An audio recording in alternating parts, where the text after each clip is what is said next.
For years we've heard the horror stories. Cyber attacks on our power grids, causing blackouts and chaos. But those were just the opening acts. The real headline, the one that should keep us all awake at night, is about a threat we're barely discussing. What if the next major cyber warfare battle isn't fought over our familiar AC power grids, but on the new superhighways of electricity, high voltage direct current, or HVDC systems? Think about it. We see these massive HVDC projects as the future of clean energy transmission, connecting countries and continents. But we're missing the point. Modern HVDC and multi-terminal HVDC systems are not just simple power lines anymore. They are complex, digitally controlled behemoths. They are deeply intertwined with communication networks, running on SCADA systems, and advanced architectures like IEC 6135. Their brains are sophisticated control algorithms, everything from classic PI controllers to cutting-edge AI.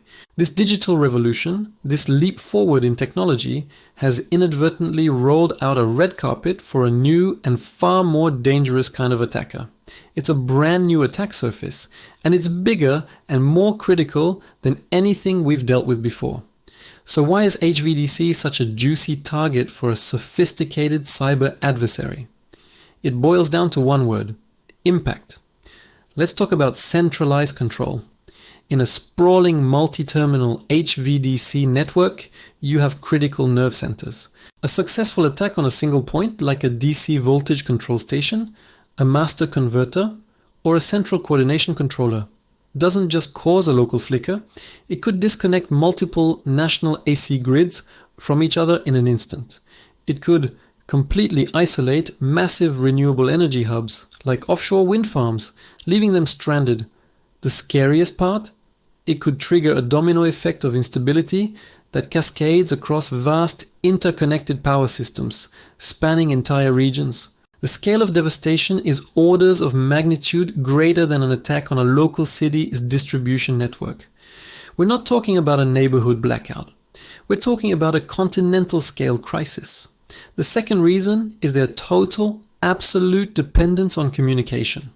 Modern HVDC systems are in a constant state of high-speed conversation with themselves. They rely on fiber optic links, IP-based protocols, and perfectly time-synchronized signals for control and protection. Every millisecond counts. Now imagine a hacker doesn't need to blow something up. What if they just subtly manipulate that communication? They could introduce a tiny delay, a latency manipulation that throws the whole system off balance. They could inject false data, telling one part of the system that power is flowing one way when it's actually going the other. They could replay old packets or spoof legitimate commands. Any of these actions could directly trick the system into taking the wrong control action, leading to catastrophic physical consequences. The communication network isn't just a support system, it is the system, and it's vulnerable. This brings me to the biggest myth in the industry, the one that operators cling to for comfort, the idea of the air gap. Many still believe their critical HVDC control systems are physically isolated, completely disconnected from the outside world. Our system is air-gapped, they say, but in today's world, that's a dangerous fantasy. True air gapping is practically extinct. Think about how these systems are actually managed. There's remote monitoring and diagnostics, so engineers can see what's happening from a central office. There's vendor remote access for maintenance and troubleshooting. There are constant firmware and software updates that have to be installed.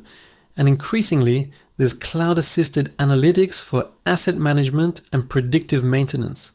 Each one of these connections, however temporary or supposedly secure, is a potential doorway for an intruder.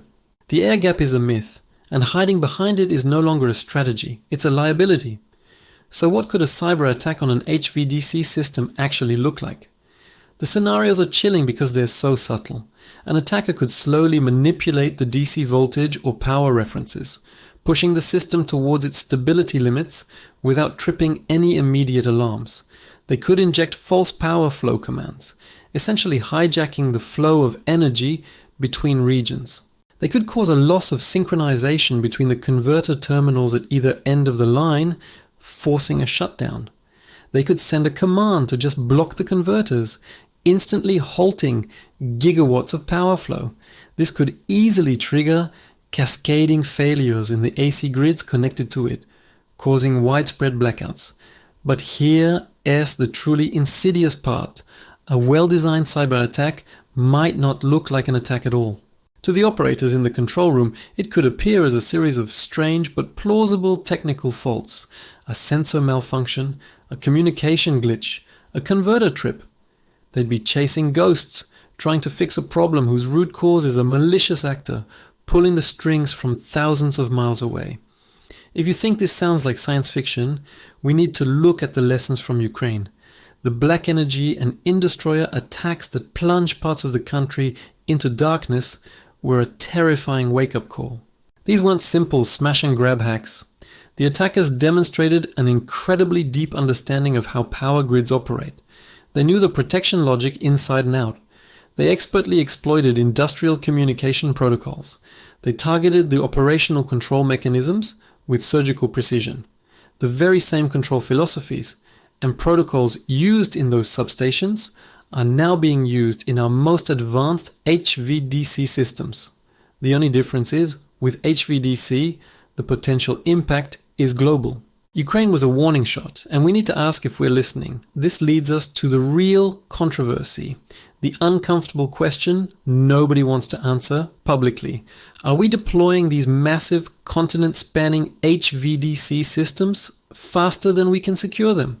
There's immense pressure to get them built. We have accelerated renewable integration targets to meet. There's political pressure for more cross-border interconnections to share energy. And there are billions, even trillions of dollars in infrastructure investments on the line. In this mad dash to build the future grid, cybersecurity is too often treated as an afterthought, a checkbox to be ticked at the end of the project, rather than a fundamental principle from the very beginning. We're building glass castles on foundations of sand. And what are the vendors, the companies actually building this technology, telling us? Mostly they're silent, and that silence is deafening. When you dig deeper, you find that security by design is often more of a marketing slogan than a reality. Many systems still use legacy or proprietary protocols that are difficult to secure. There's a heavy reliance on vendor-specific solutions, which can create lock-in and prevent a holistic security approach. And perhaps most worryingly, the patch and update strategies for these mission-critical systems are often weak or non-existent, because you can't just take a multi-billion-dollar power link offline for a security update. This silence from those who know the systems best isn't just a communication failure. It's a critical vulnerability for us all. So where do we go from here? The situation is serious, but it's not hopeless. We need to start having these conversations and taking concrete action. In our next episode, we're going to dive into the solutions. We'll explore the practical implementation of cybersecurity standards like IEC 62351. We'll talk about how to apply a zero-trust architecture to these critical networks where you trust nothing and verify everything. And we will discuss a radical new approach, designing control and protection systems that assume they will be compromised and building in resilience from the ground up. The conclusion is unavoidable. HVDC is more than just the future of power transmission. It is poised to become the next great battlefield of cyber warfare. The question is no longer if a major attack will happen. The real questions are, when will it happen? And will we be ready? Thanks for watching. And as always, stay curious. Don't forget to subscribe for our next deep dive into securing our energy future.